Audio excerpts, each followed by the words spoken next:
yeah, yeah, yeah, yeah, yeah, yeah, yeah, yeah, yeah, yeah, yeah, yeah, yeah, yeah, look, ball player, no watching from the side. Said that you got him next, well go ahead and show him why. No limits in the sky, go ahead and take your shot. This one is for the city, let's show him how we rock. Coaches used to call my phone, what you doing, just got home. What's up, everybody? Welcome back to another episode of Up Next, where we bring you who's up next in youth sports and talk to major players in the game, both on and off the court. But occasionally we bring you someone who's here doing it right now. And today is one of those days. We got a special guest. You all know who she is, Epiphanny Prince, WNBA champion, guard for the Seattle Storm, two-time WNBA All-Star, starred at Rutgers, and of course is a New York City product, went to Murray Bertram in the city. What's going on, Epiphanny? Hey, what's up, y'all? Hold up. Before Pip goes, let me add on to that. Okay, add on. Jamal, she's the queen of Kings County. Okay. She's the first lady of Fort Greene. Okay. And she's still a prince. I hear that. She got it going on, no question. Brooklyn's own. Yes. Thank you. Yes. So what's up? What's it feel like to be a champion? We got to get that out the way.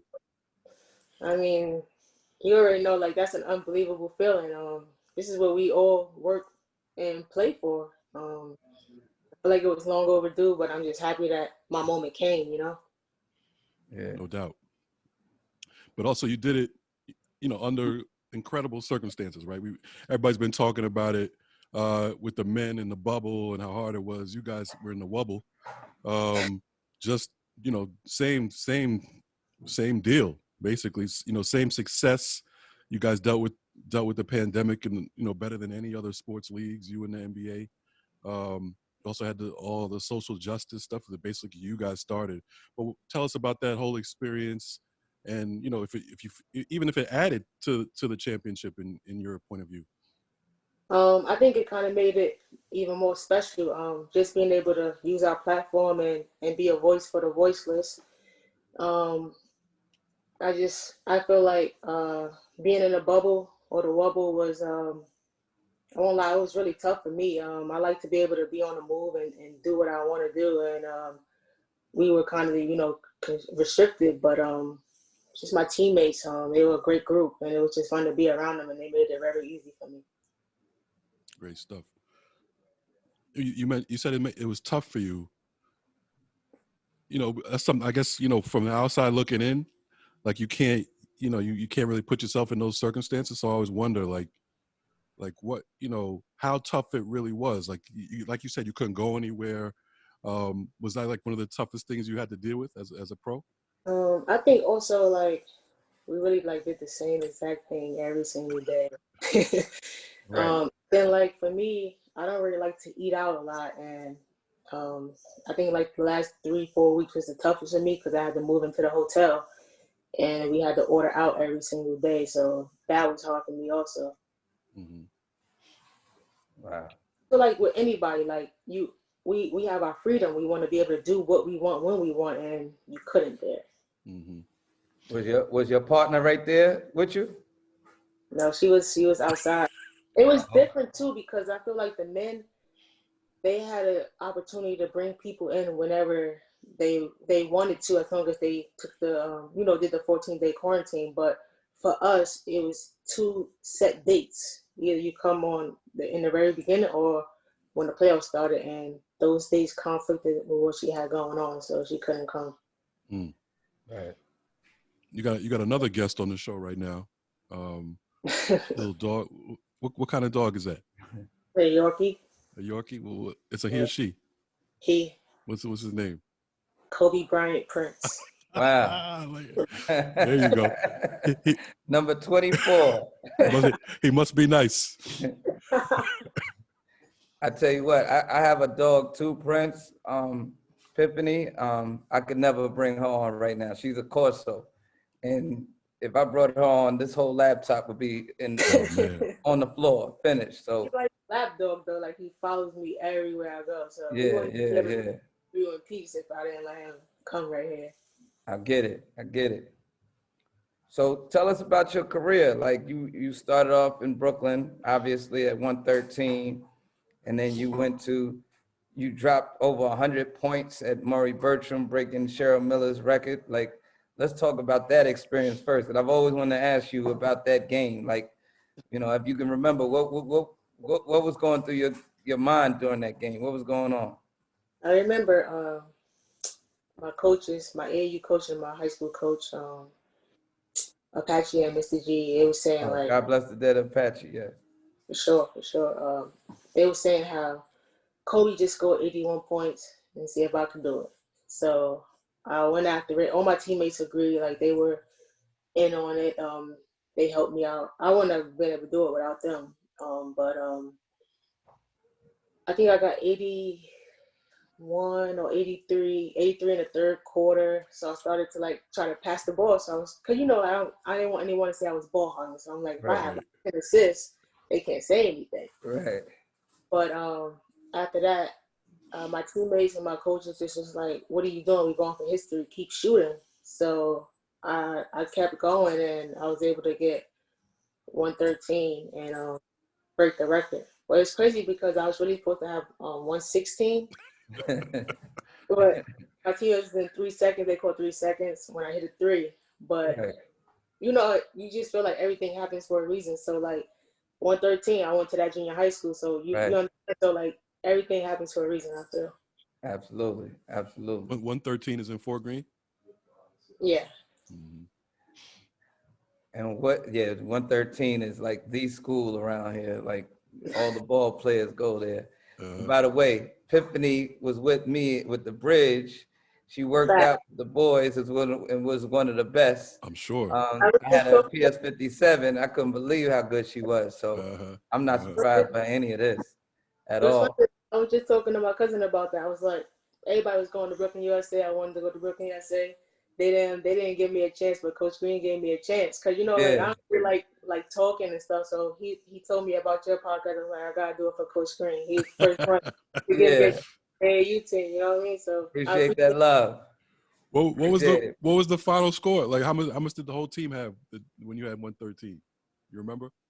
I want to say probably like 140 something. Okay. They did a little something. But like people don't understand, like in the PSAL, for us, Murray Bertram, there was at that time, I don't know how it is now. We're not as good as we used to be now, but there was really no competition for us, right? So I think it was during that year too. I was like top 3 in the country, but the previous year I was number 1 and I dropped. And they said I played down to my competition, right? So this is when I really feel like I realized that you can't please anybody, I play down to my competition, or if I destroy my competition, I was gonna get criticism anyway. Right. So that's I think I learned that in high school at that moment. Really? Right.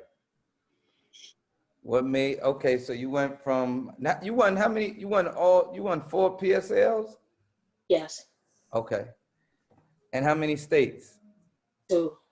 Wow. Well, we won 1 national too. Nice. And then you chose Dr. Vivian Stringer, correct? Yeah, Rutgers? Yeah. Talk about that process. Who else was recruiting you, and what made you choose Rutgers? It was at the time Maryland, UConn, LSU, really a lot of schools, but I chose Rutgers because I just felt really comfortable with Coach Stringer. Felt like she would be able to get me to the next level and turn me into a woman, I just felt really extremely comfortable with her. Then, Kia was going there, play AAU with Kia. So I just had that connection. And then with the players there, Essence, Matee, they kind of took me under their wing early, even during the recruiting process, and it made me feel comfortable. And then I felt like it wasn't too close to home, but it wasn't too far either. If I ever got homesick, I can always just go home and get that love too. Right. Well, now was that the year? Were you there when Don Imus made that remark? Yeah, that was my freshman year. Yeah. Oh, wow. Yeah. So for the audience, Don Imus made a remark saying nappy-headed something. I'm not gonna go into it. Very disrespectful towards Black women. So, talk about how Coach Stringer walked y'all through that, or your reaction to that. Coach Stringer always just wanted us to know that we were beautiful women, in top of the class. She never wanted us to feel like secondhand citizens. So like if she ever felt like we were disrespected, she made sure to go out her way to make us feel comfortable and to also take care of that situation. So when that happened, we had like a couple team meetings and just for her to reassure us that like, like we're queens, and we're beautiful, and not to take what he said. He was just ignorant radio host at the time. And I think that she handled the situation really well. With everything, we had a meeting with him. He apologized to us. We were on Oprah too, so that was pretty cool. And, Right. but yeah, I just think that she guided us through that whole thing. Right. Well, just staying on that, like, what was it like just playing for Vivian Stringer? She just seems like such a huge figure, almost similar to like John Thompson on the men's side. Like, what was it like playing for her and just having her teach you? I mean, it was good. Like just from the first day we walked into practice, I was a sponge. I was trying to soak everything up. Because I feel like a lot of my success came off of just like my talent. I didn't really know the game, and once I got there, I feel like she really taught me the game. And she'll stay on you. She pushes you to the max. Some days you cry, some days you want to fight her, but she gets the best out of you. You know what I mean? So I'm really grateful to her for that. And you guys stay in contact? Yeah, we always send each other text messages. Mm-hmm. Right. So you mentioned, of course, the 113-point game, the 113 game. What are some of your like other memories, your other great memories from the time, your time in youth basketball? As you know, this podcast, we focus on youth basketball. So I'm just curious, what are your like best memories of playing ball growing up? Whether pre-high school, high school, AAU, what are some of the things you really remember? I think I have a lot, honestly, because I feel like I played in every tournament in New York City growing up. Every weekend, just driving from one tournament to the next, all the different boroughs. I think for sure, me playing high energy in elementary school, to me, was big because I feel like I was dominating the boys. Like me and some. Wingate? Is that No, Wingate? I think it was 113. 113.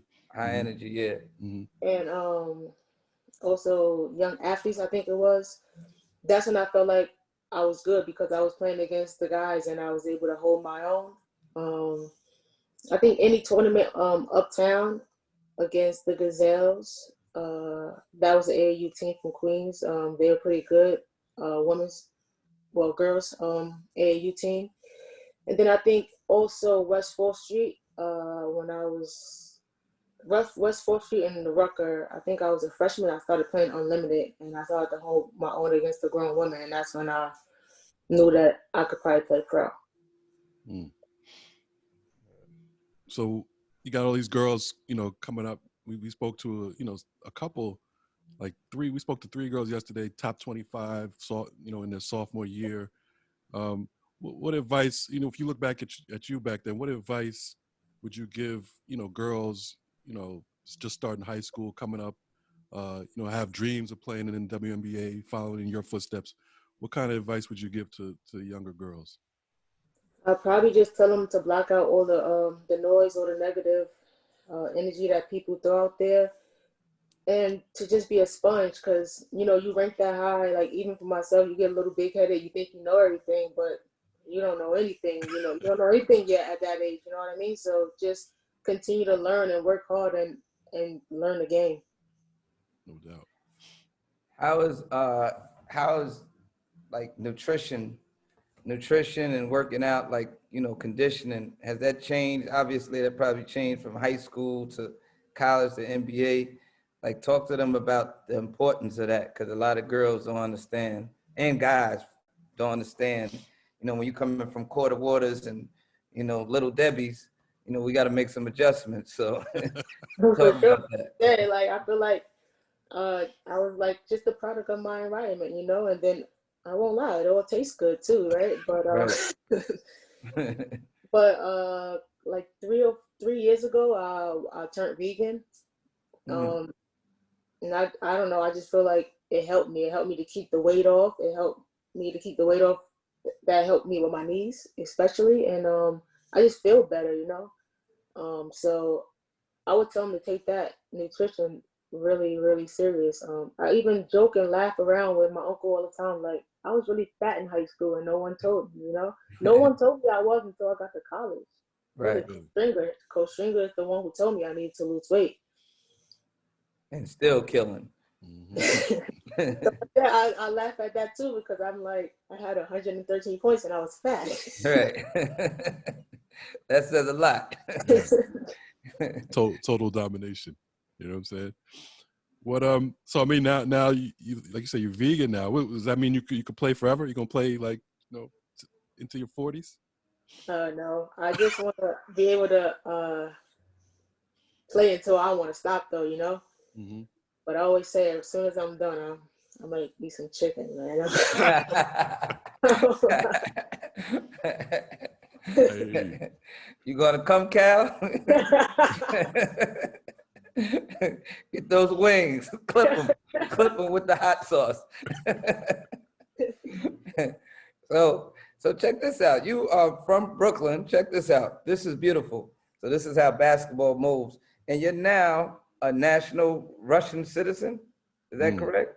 Yeah.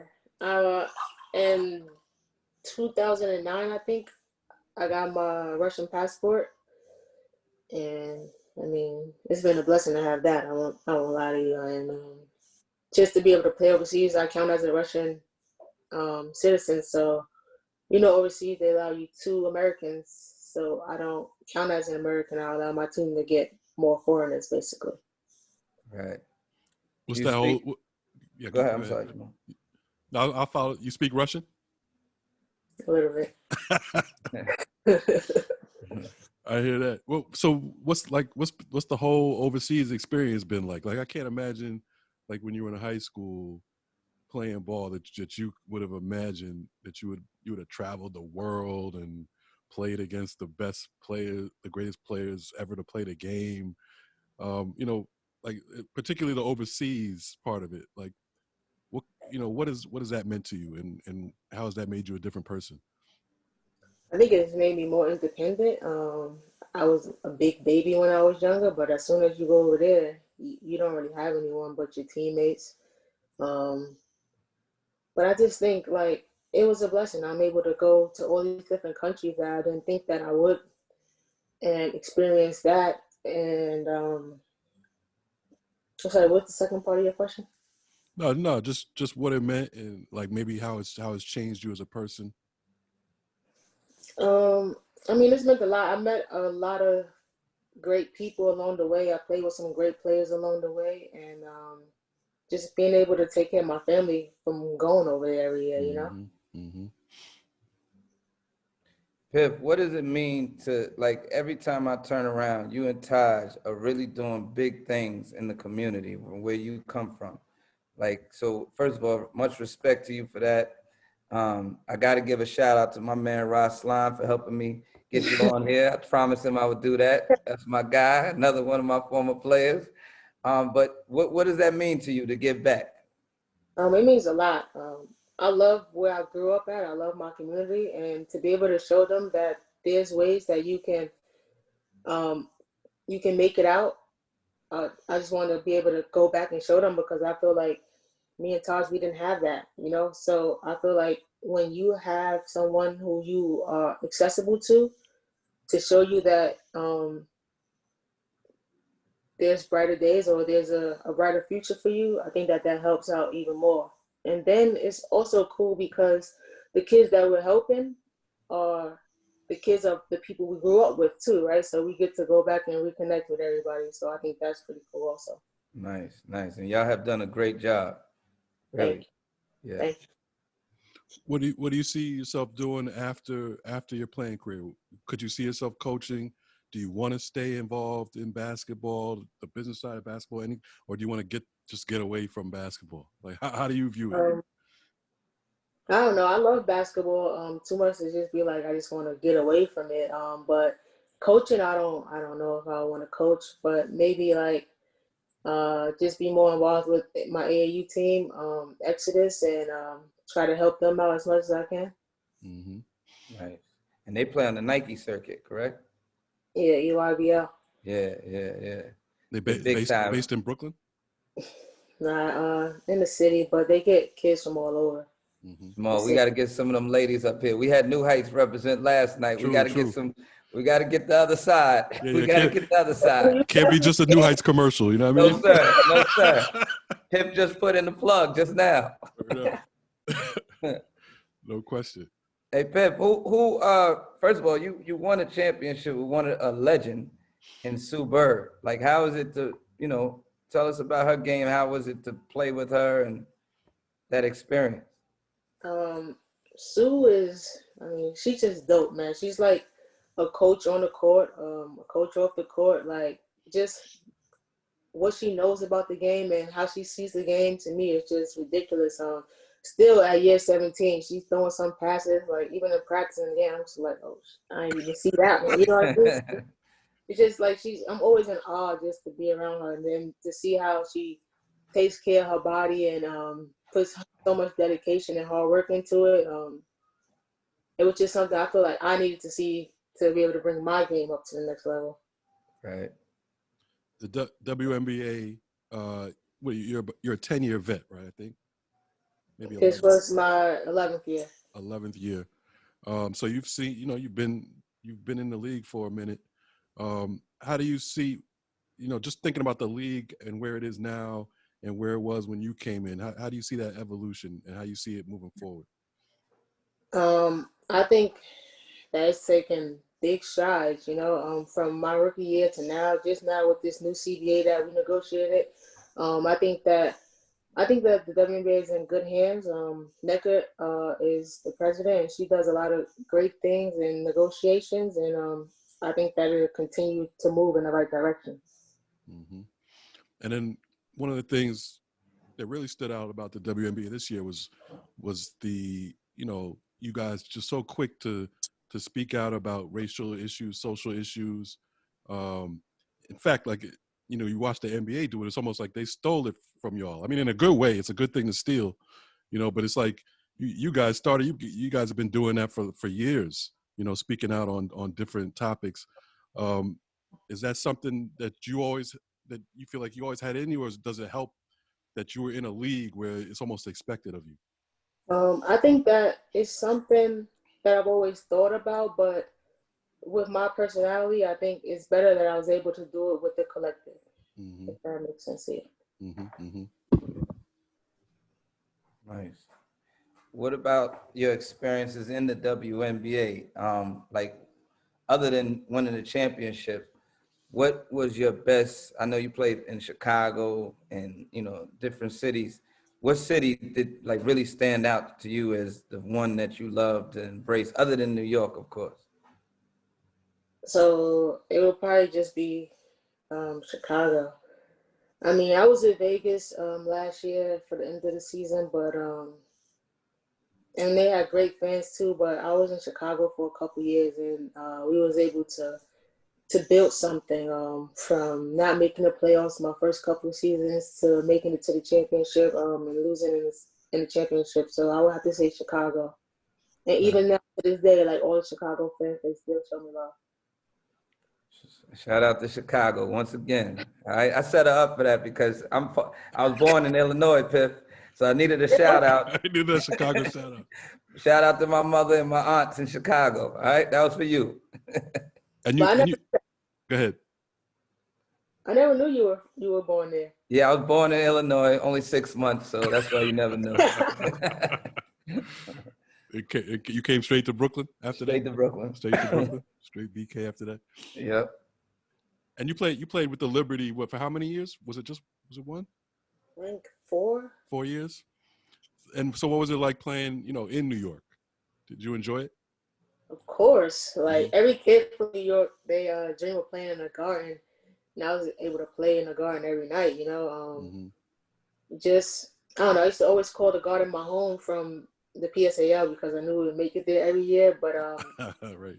it was like a different feeling to be able to play there as a professional. And it's true what they say about New York fans too.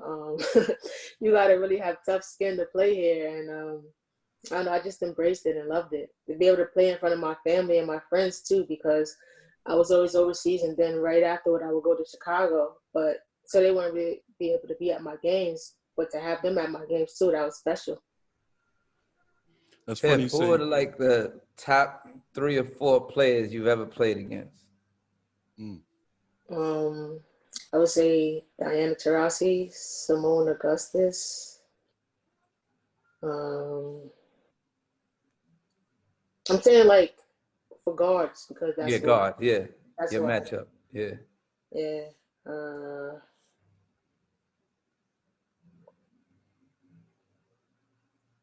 I can't think of them off the top of my head. Those 2 stand out though. Yeah, for sure. Yeah. When you were in high school, and like you said, you were first, best in the country, then rated in the, top 3. Did you ever did you have any idea like the talent that was out there? Like once you got into college and then the WNBA, did you have any idea like how good the competition was that was out there? Um,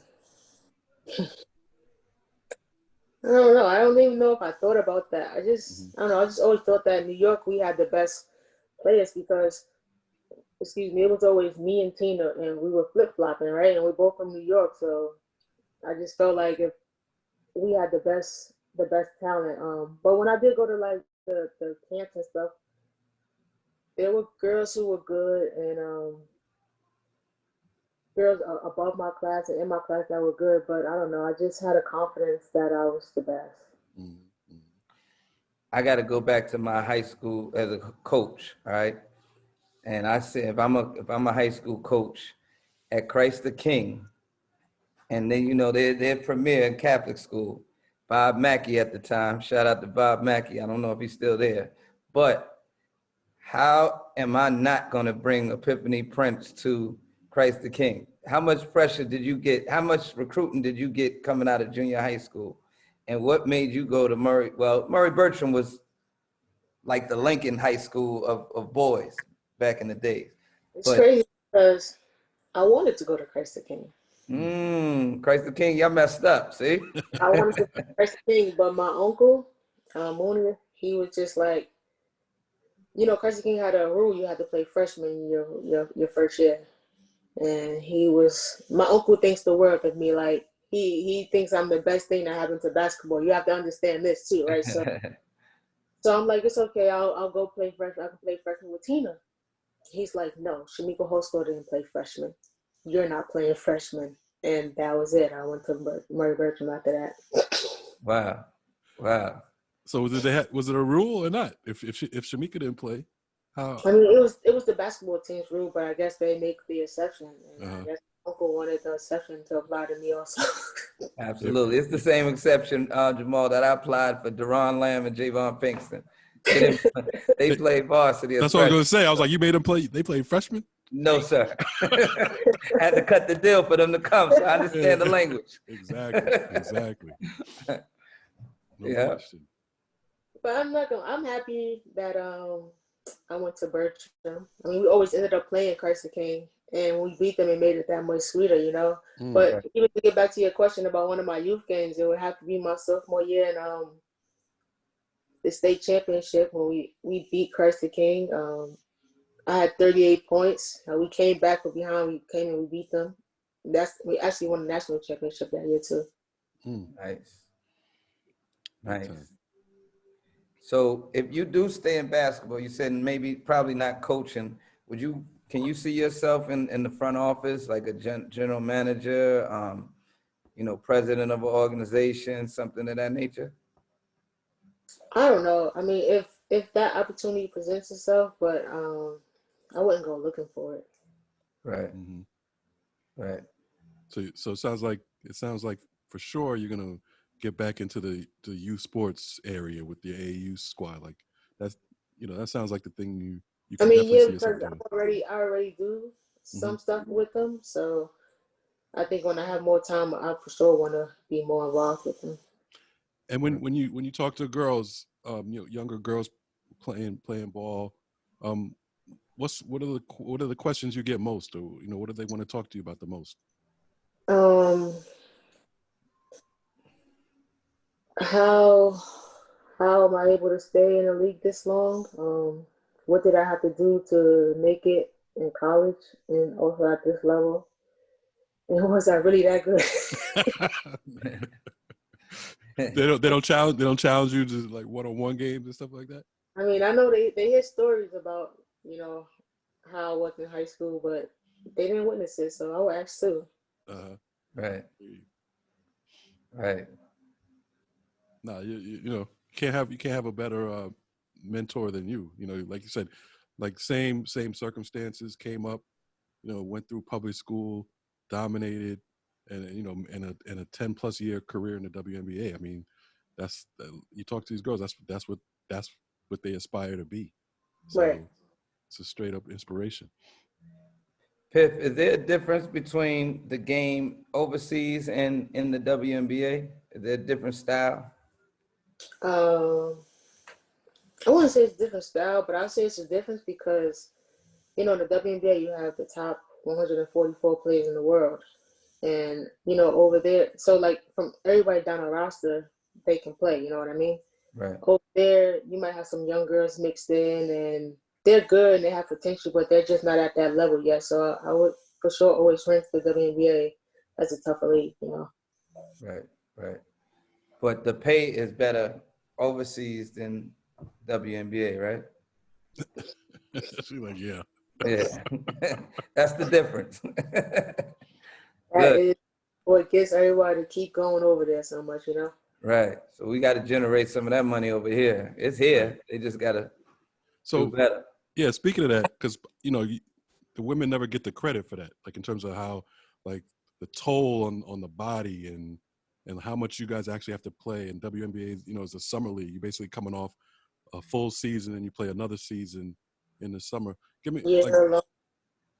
what's that? Yeah, it's year long. Uh-huh.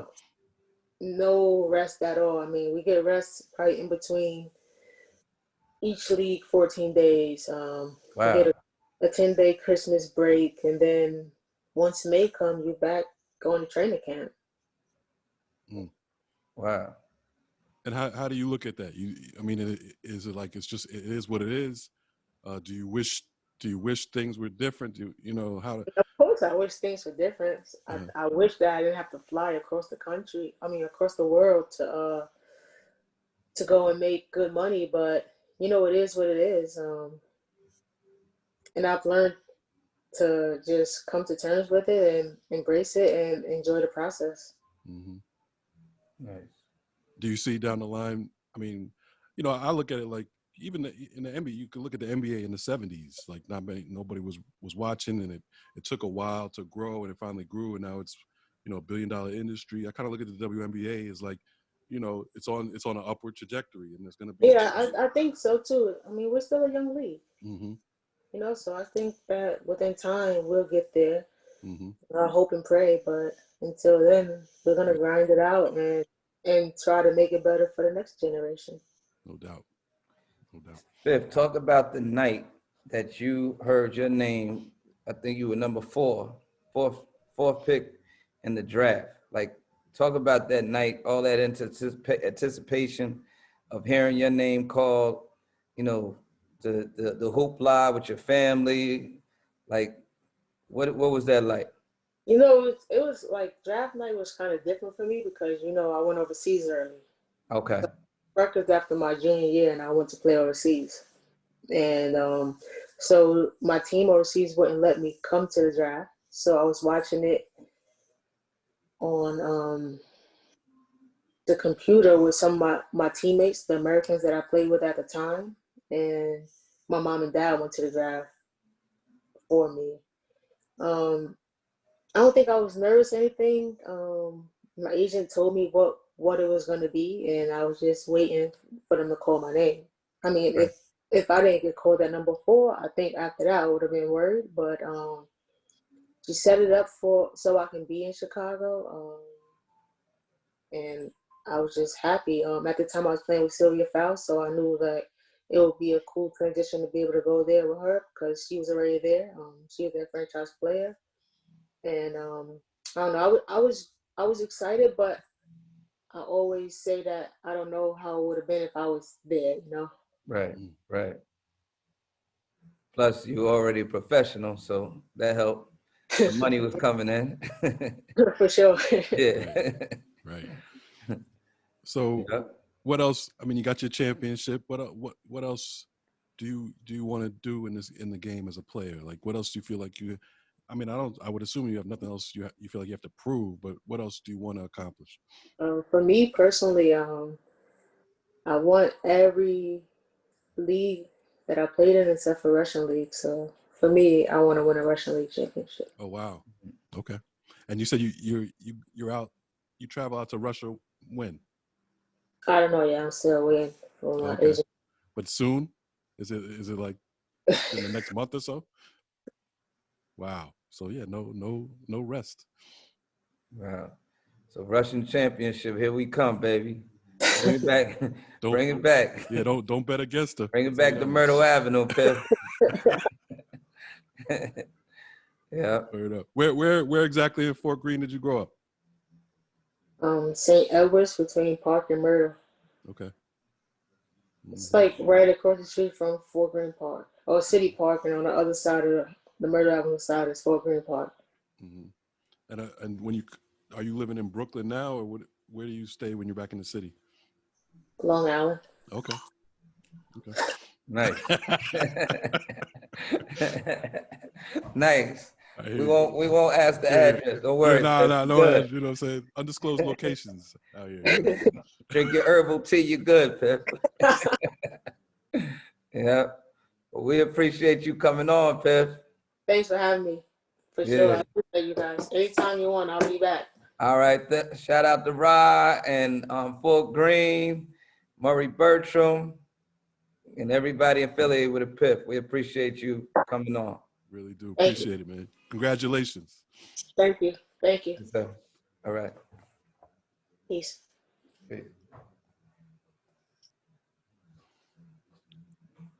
All right, another good one in the That was a bag. good one, baby. And you know what? We didn't have to make that long and drawn out. We got everything we needed. Yeah, no question. Yeah. So yeah, Epiphanny Prince, like we said, WNBA champion, guard Seattle Storm. She's done it all, man. Every level. She's obviously an inspiration and a role model to all young players, especially from the New York City area, because she showed you exactly how you can get it done. Yes, sir. And Don Imus, keep our sister's name out your mouth. All right. We got Yeah. Queens over here, man. Yeah, it's a wrap for him. The rap for that. Well represented. Mm-hmm. We appreciate her for coming on. Up next podcast, once again, we have some guest stars coming up next week. Please follow our Instagram page at upnext.com. I'm not .com, but at upnext. And also follow our Twitter page at upnext_pod. Right. So, a lot going on, and on the podcast side, keep listening. Tell a friend if you like the podcast. Subscribe to the podcast. Rate and review the podcast. That helps a great deal in terms of getting the podcast circulated. And like Khalid said, follow us on the Instagram page at upnextpod and Twitter at upnext_pod. And we, like, as always, we keep bringing you great content. So we will be, you'll hear from us very soon. We got a lot in the bag already. Yes, sir. Yes, So sir. we'll be back next week at the latest. Yes. Peace, everybody. Peace.